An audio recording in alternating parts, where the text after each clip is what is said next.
Okay, നമ്മുടെ മലയാള സിനിമയിൽ നിന്ന് പോയ ഒരു നടി, ചേട്ടന് ഭയങ്കര ഇഷ്ടമുള്ളൊരു നടി, അവർ തിരിച്ചു വന്നിരുന്നെങ്കിൽ, കുറച്ച് സിനിമകളൊക്കെ ചെയ്തിരുന്നെങ്കിൽ, ഇപ്പോഴും നിലനിന്നിരുന്നെങ്കിൽ എന്ന് ചേട്ടൻ ആഗ്രഹിക്കുന്ന ഒരു നടി ആരാ? കൽപ്പന. കൽപ്പന.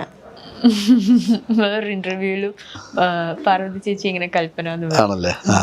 എന്തുകൊണ്ടാ ചേട്ടാ അത്? ഭയങ്കര ഇഷ്ടമാണ്. ഭയങ്കര രസകര ആർട്ടിസ്റ്റ് അല്ലേ? ഓക്കെ, ശരി. ഇനി വീണ്ടും ട്രൂത്ത് ഓർ ഡെയർ?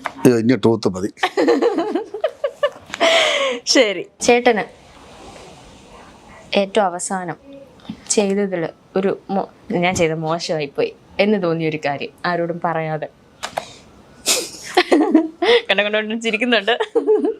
ആരോടും പറയാതെ ചെയ്തു ഒരു കാര്യം, അല്ലെങ്കിൽ പറഞ്ഞിട്ട് ചെയ്തു എന്ന് വെച്ചോ, ചെയ്തൊരു കാര്യം ഭയങ്കര മോശമായിപ്പോയി, ഓ വേണ്ടായിരുന്നല്ലേ എന്നിങ്ങനെ തോന്നിയൊരു കാര്യം?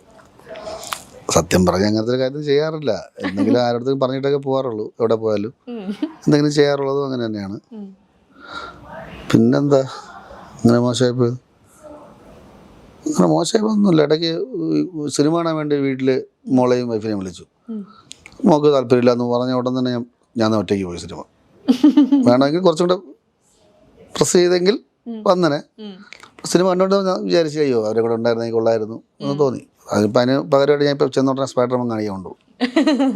അത്രയൊക്കെ ഉള്ളൂ, അല്ല വേറെ ഒന്നും. അതെ, മോശമായിട്ടൊന്നും അങ്ങനെ തോന്നിയിട്ടൊന്നുമില്ല. ഓക്കെ, ശരി. അപ്പം അത്രേ ഉള്ളൂ. ഇനി 2 ക്വസ്റ്റ്യൻ വേണോ? പോരെ.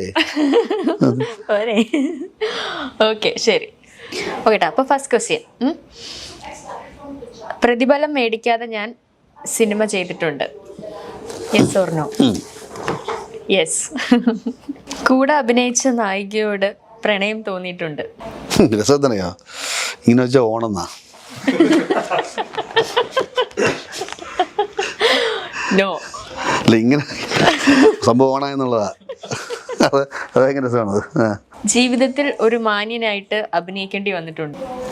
മാന്യനാണല്ലോ, അഭിനയിക്കേണ്ടി വന്നിട്ടില്ല, മാന്യനാണ്. ഓക്കെ, അഭിനയിച്ചു കഴിഞ്ഞ ഏതെങ്കിലും ഫിലിം വേണ്ടായിരുന്നു എന്ന് തോന്നിയിട്ടുണ്ടോ?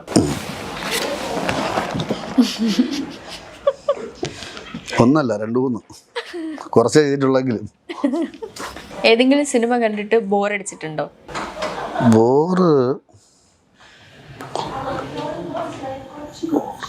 ചോദിച്ചാൽ അതിന് ഒരുപാട് ഉത്തരവുണ്ട്. നമ്മൾ സിനിമയുടെ ഭാഗത്തു നിന്ന് നോക്കുമ്പോൾ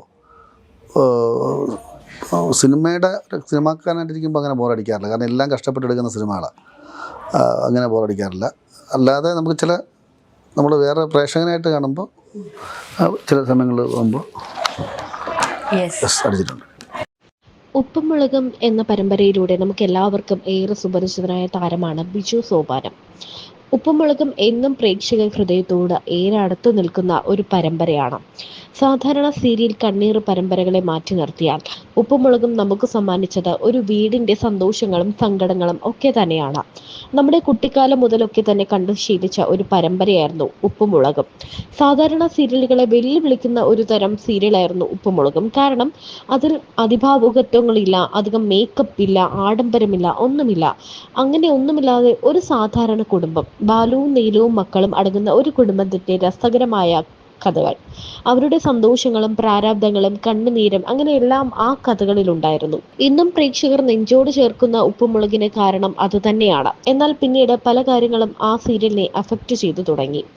ഉപ്പുമുളകിനെ സംബന്ധിച്ചിടത്തോളം നീലുവിന്റെ പിന്മാറ്റം ഒരു പരിധിവരെ സീരിയലിനെ വളരെ വലിയ രീതിയിൽ ബാധിച്ചിരുന്നു. പിന്നാലെ ജൂഹി സീരിയലിൽ നിന്നും, ലച്ചു എന്ന കഥാപാത്രമായി എത്തുന്ന ജൂഹി സീരിയലിൽ നിന്നും മാറി ജൂഹിയുടെ വിവാഹത്തോടെയാണ് കഥയ്ക്ക് മറ്റൊരു അന്ത്യം വന്നത്.